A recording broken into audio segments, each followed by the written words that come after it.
የህዝብ አመኔታ ያለው ፍርድ ቤትን ለመፍጠር እየሰራው ነው ሲል የአማራ ክልል ጠቅላይ ፍርድ ቤት አስታወቀ።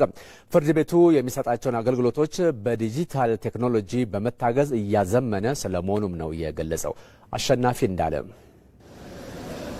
በተለያዩ ጉዳዮች ወደ ፍርድ ቤት የሚያቀኑ ተገልጋዮች በመሰረታዊነት ከሚጠይቋቸው የመብት ጥያቄዎች መካከል ተገቢ ፍትህ ማግኘትና ታማኒና ግልጽ በሆነ መንገድ መዳኘት ዋነኛዎቹ ናቸው።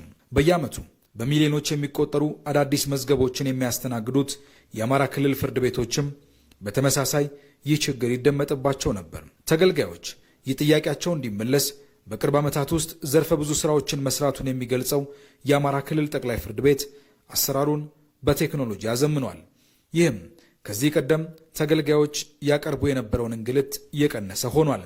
የፋይሊንግ ሲስተም ባለጉዳዮች ባሉበት ቦታ ሆነው መዝገብ እንዲከፍቱ፣ ጉዳያቸውን እንዲከታተሉ፣ ቀጠሯቸውን እንዲከታተሉ የሚያስደርግ የሶፍትዌር ሲስተም ነው ማለት ነው። እዚህ እንደምታዩት ፊት ለፊት ላይ ያሉት የሬጅስትራር ሰራተኞች ናቸው። የሬጅስትራር ሰራተኞች ከከፍተኛ ፍርድ ቤት የሚመጡ መዝገቦችን በሲስተም የሚመጡ መዝገቦችን መርምረው እና ለመከፈት ብቁ መሆናቸውን ሲያረጋግጡ እዛ መጨረሻ ላይ የምናየው የሂሳብ ሰራተኛ ላይ ዛሬ ክፍያ ይፈጽማል። ከዛ በኋላ መዝገቡን ለዳኞቹ በሲስተሙ አማካኝነት ይልካሉ። ይሄ ለክርክር ተብሎ ይወጣ የነበረውን ለጉዞ ወጪ ጊዜን እና ሌሎች እንግልቶችን ሁሉ በከፍተኛ ደረጃ የቀነሰ ነው። አንደኛው ይሄ ውጤት ነው። ሁለተኛው ደግሞ ግልጽነትና ተጠያቂነትን አምጥቷል። ይሄው ምንድነው?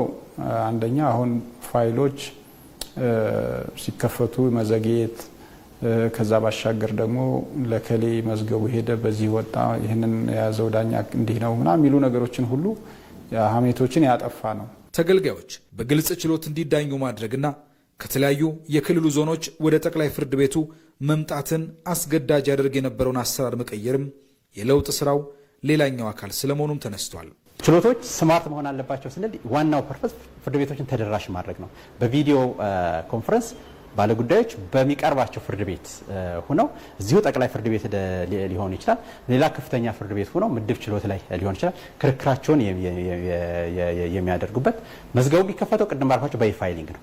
ከዛ በኋላ በዚህ ደግሞ ቀርበው የሚከራከሩበት የስማርት ችሎት። አንደኛ ማንኛውም ችሎት ላይ የሚደረግ ነገር ይቀረጻል፣ ተቀርጾ ዳታ ሴንተር ላይ ወይም ዳታ ማዕከል ላይ ይቀመጣል። ይሄ በድምጽ የተቀረጸ ደግሞ አውቶማቲካሊ ወዲያውኑ ደግሞ በሶፍትዌር ወይም በትራንስክሪፕሽን ሲስተም ወደ ጽሁፍ ይቀየራል።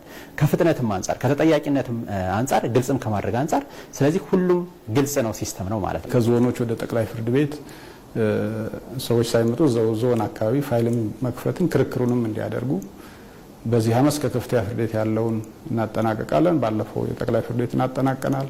የሚቀጥለው 2019 ደግሞ ወረዳዎችን ሰዎች ወደ ዞን መምጣት ሳያስፈልጋቸው ባሉበት ወረዳ አካባቢ ሆነው የዳኝነት አገልግሎትን ክርክሩንም አቤቱታ አቀራረቡንም በዚህ መንገድ ለመስራት ጥረት እያደረግን ነው። እነዚህ ስራዎች መዳረሻቸው ቅቡልነት ያለው የፍትህ አገልግሎትን መስጠትና ዜጎች ጉዳዮቻቸውን ጤናማ በሆነ የፍትህ ስርዓት እንዲፈቱ ማስቻል ስለመሆኑም ጠቅላይ ፍርድ ቤቱ አሳውቋል። የህዝብ አመኔታ ያለው ፍርድ ቤት ለመፍጠር ለምናደርገው ጥረት በጣም ትልቅ አጋዥ ነው።